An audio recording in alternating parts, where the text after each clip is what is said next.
Welcome to the I Now Pronounce You Divorced podcast, where we have three award-winning family law attorneys dive into intriguing topics like divorce, military divorce, custody and visitation, trust and estate planning, and all things family law. Join us as we provide a comprehensive viewpoint through the eyes of our experts and guests, aiming to educate and soothe our listeners. Get ready to tune in because I Now Pronounce You Divorced starts right now. Hi, I'm Charles Hatley with Malone Hatley PC, and this is our podcast, I Now Pronounce You Divorced, where each week we come together and we talk about issues that our clients are facing or things that we know our clients are going to face in the imminent future. Last week was part one, where we talked about summer visitation, and this week we're going to continue that to part two to discuss a little bit in depth about summer visitation. And Dan, last week I promised we start talking about the more nefarious side of summer visitation, which is probably my favorite side. And I want to start with you. What do you do? So you have summer visitation, you have a full-time job, and the other parent just will not cooperate. Is there a mechanism to say, look, I need help? Or should you ask for help? Mm-hmm.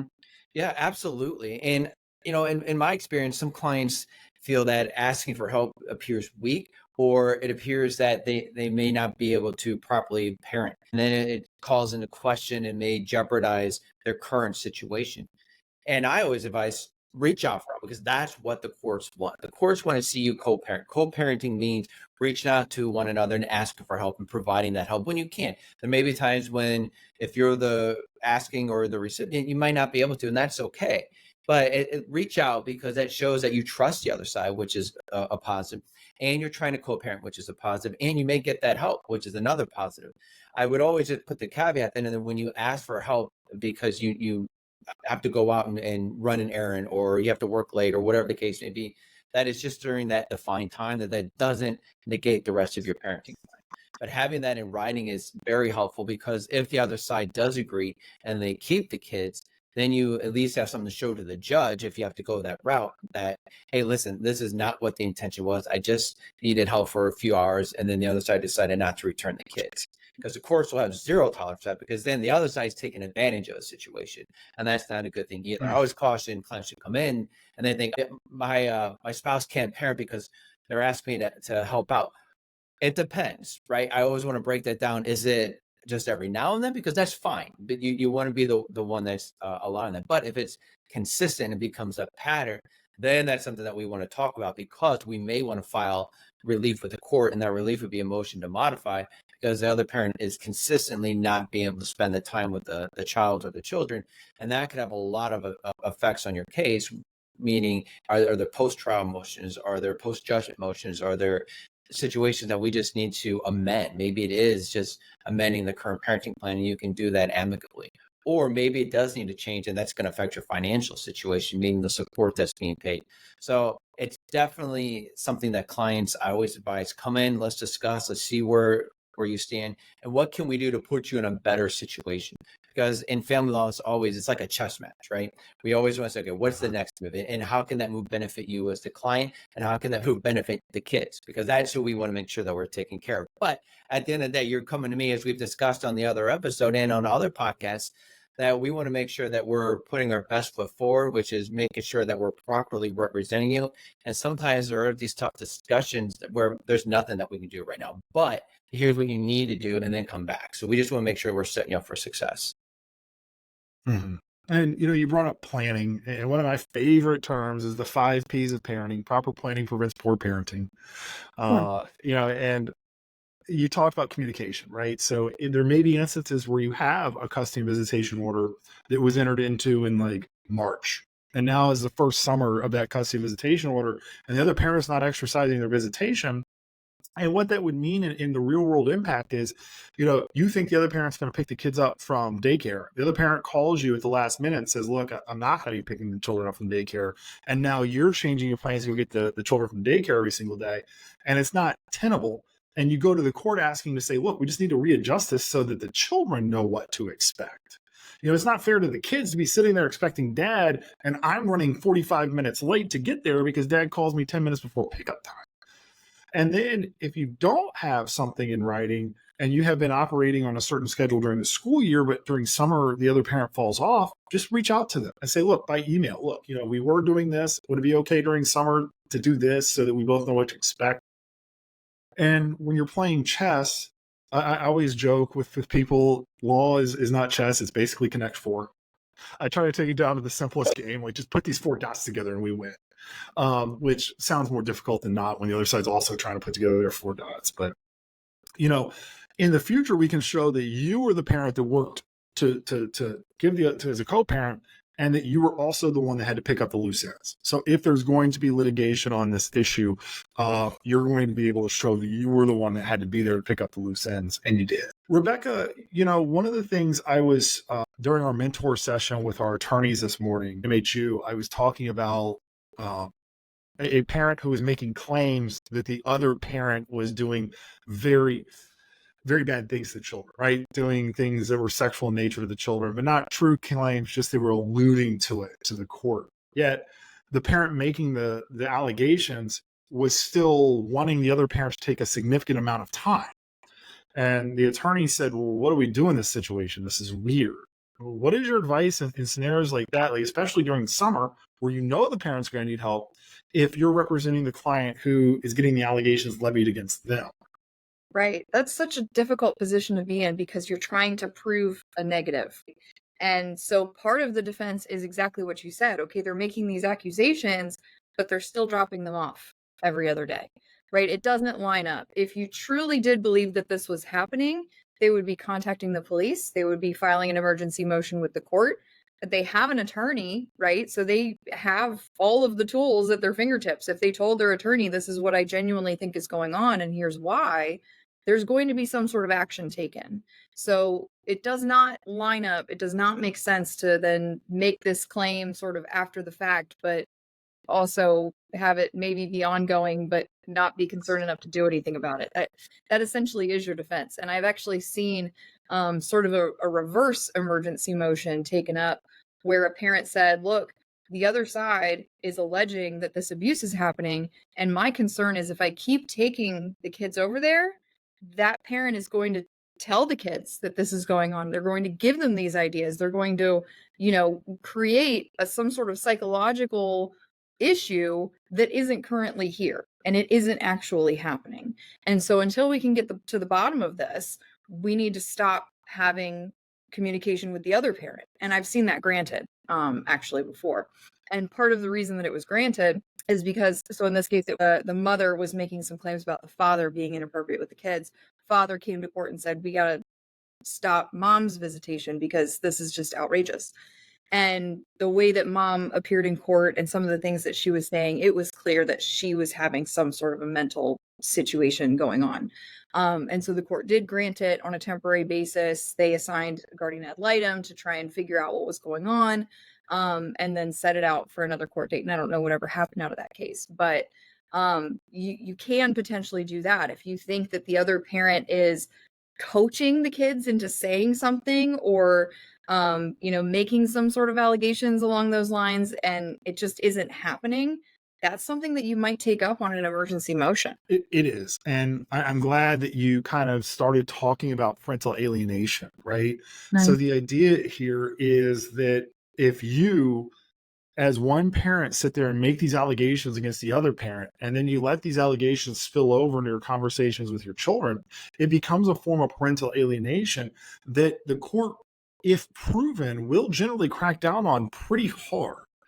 So, the reason I like talking about parental alienation during the summer is because it usually rears up a little bit more, right? Because during the school year, we always have the however many hours the children are in school as the great dictator of the children's time, plus their 8 hours of sleep that they get. They're not spending that much extra time with their parents, right? So they're in school for 8 hours, they're asleep for 8 hours.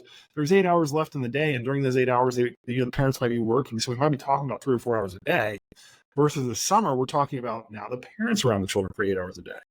So Dan, how do you advise your clients who may be subject to this parental alienation to start using the summertime to kind of claw back against that? It depends on what the allegations are. And if they're as severe as what Rebecca was saying, being proactive makes the most sense because you really need to just try to stop it as much in advance as you can before it really just starts poisoning the mind of the kids and really just kind of percolates down that way. But if there's just situations where maybe they're saying negative things or just talking bad, depending upon what the situation is and the relationship of the parents, I always advise reach out first. Just say, hey, this is what I'm hearing. Maybe it's being misconstrued or they're only hearing part of it, but it's making its way back to me. And let's talk about what's going on. And one example that always comes to mind, and especially when you're right, during the summertime, you're spending more time with the kids, is maybe the other side has a significant other. The kids are somewhat affected by that. And so they're coming back to my client saying, mom or dad's got this brand new person, they're wonderful. And then they start talking negative about the other side because they're getting jealous, or the case to be, or it's the other side, right? And so I always advise my client, encourage that relationship because it's going to go a long way. Or if you have concern with the other person's significant other, talk to them and let's find out what really is going on and how often are the kids being around the significant other, because it always leads to other things. And that's why I always encourage clients to make these appointments with us, because we need to flesh it out. As we talked about on the other episode, it's, you're going to the doctor, they're going to run through their checklist, but that checklist is there for a reason. And so we kind of have our own little checklist, but it's also making sure that we're protecting you and looking out over the bigger picture, because there could be an issue with a significant other, or if that significant other spending more time with the child than you, that's a problem too. And so maybe we need to switch the summer visitation around. And I always just encourage open communication, because that's going to be the best method to try to resolve the issue. And if you can't, then the next step is filing, which we talked about in the last episode. And we may need to file sooner than later. But if you have that in writing, as we discussed in the last episode, that's just going to help our case and further substantiate any potential issues that may arise. But as soon as you get wind of potential negative communication about you, I always want to address it right away. Or I advise clients, do not discuss anything negative about the other side in front of the child. If you have a concern or an issue, talk to that parent. But make sure it's verbal. Don't put anything in writing, because things can get taken out of context. And so we just want to make sure that we're having that open communication. And again, you said it best, Charles. It all breaks down to communication, the good, the bad, and the ugly, right? Yeah, and we talk about on our other podcast, the business blueprint, communication from a business perspective. But the same advice I give managers and leaders within our organization about communication is the same advice I give clients about communication with their soon-to-be ex-spouse. Let's get rid of emotion. Let's get rid of reaction. Let's keep our eye on what the goal actually is with the words that we're saying. I was talking to my child the other day, and I said, why are you adding in this extra word? Tell me. They were trying to be secretive about why they were adding in an extra word, because I knew it was insulting. They knew it was insulting. They knew it. And I said, explain to me the reason why you're adding in this extra word. And then I will then be able to tell you if that word is appropriate or not. And so then, we walked through it and finally got to the point of what was the point of the extra word? Nothing. So don't say it. And in so many of our communications, where we're going through something that's emotional, we tend to add in extra words that don't need to be there. So ask yourself, are the words that I'm saying necessary for this situation to achieve the goal that I want to achieve? And in order to know that, what is your goal? If your goal is to have the maximum amount of time with your children as possible, then we're going to help you with that, right? We're going to say, look, this is your goal. Here's how we want to communicate. And just like in a business, document your communications. Dan, you started talking about, the children are coming back home and they're saying, look, mom's got me calling this other guy daddy. And, I'm spending more time with him because he doesn't work. He just lays around the house all day and smokes weed. And that's who we spend all our summer with. And so you write in your journal. And then you reach out to mom. And you say, look, the kids tell me, maybe don't want to throw in all the allegations, because it'd be real quick to be like, look, don't have my kids call somebody else daddy. It'd be really easy to get angry about that, but you reach out and say, hey, look, the kids are telling me about this other guy. Can we just sit down and talk about it? Can we have a conversation? Because remember, your ultimate goal is your children and your time with your children. So don't throw in the extra words. Don't win the argument to lose the war. So, Rebecca, how do you talk with clients about how to communicate about extra visitation, about changing circumstances, about anything that's going on in their children's life where emotions are high? Right. You want to keep the message really short and really clear. I'm thinking of a client who had binders and binder full of emails, right? That just went on and on and on and on and on. Because every time it was, can you pick the kid up 1 hour earlier? Then the message that would come back is, and you did this, and then you did this, and then you did this, and then you did this. And then they felt obligated to respond to each one of those things and say, well, if I don't respond to everything that they're claiming, then it looks like I'm agreeing that that's what happened. No, that isn't the conversation that needs to be occurring right now. If the question is, can you pick them up at 5? The answer is yes, or the answer is no. And I don't care what else is in the email, right? We say, and we've talked about these other things, but for purposes of your initial question, this is the answer to that question. So keep it short, keep it simple, keep it straight to the point. And sometimes you have to be really, really clear. So if somebody writes back just yes or no, then you might want to confirm, okay, I'm confirming that you're still going to get them at 6, right? Something like that. And that way everybody can be on the same page and you don't have, kids standing on the side of the road waiting and wondering where mom and dad are because there was something that was unclear in the messaging going back and forth. This is another good use for some of those co-parenting apps. Like our Family Wizard is one, and there's a couple others out there, but it has really handy like timestamps on everything. And so it can tell when messages were opened and when things were responded to. And that can be really useful if you have somebody who waits a really long time or only responds to certain messages or something along those lines. That can help too. If you're the good communicator.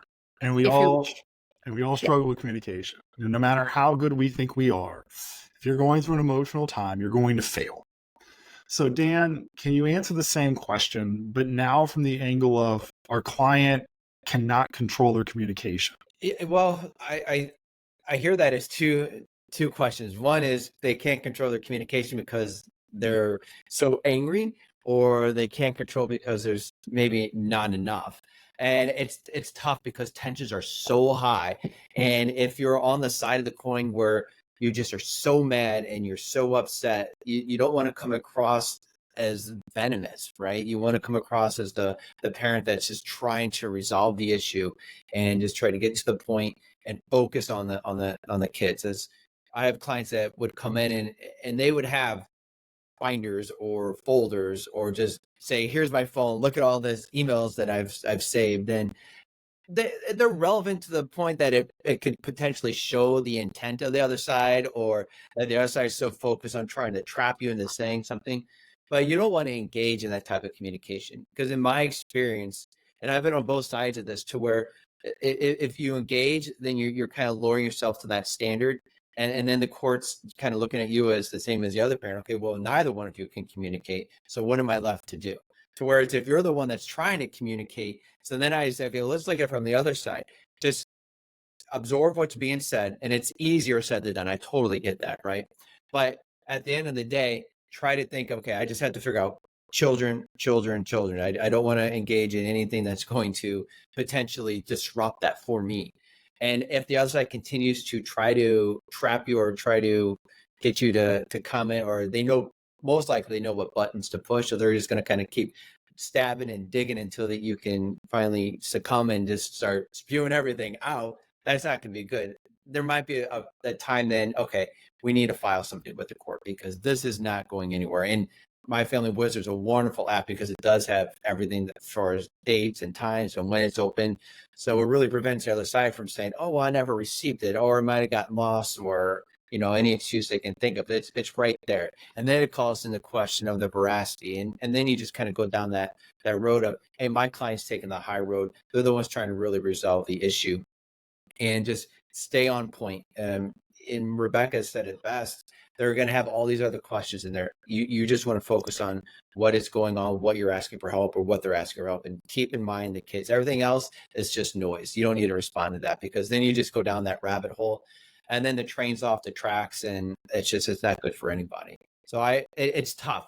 And it's tough advice to give, because they're coming in and they're so mad and they're so frustrated. And I completely understand, but you're coming to me. This is what I'm advising you to do. Trust in the system, trust in what I'm saying.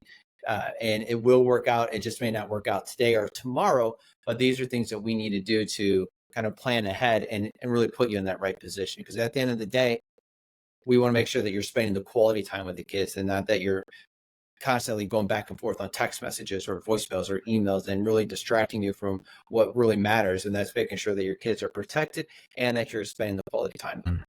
You said the other side knows how to push your buttons. Let's be honest. If it's your ex-spouse, they know you enough to know how to make you mad, and they're going to be trying to do it.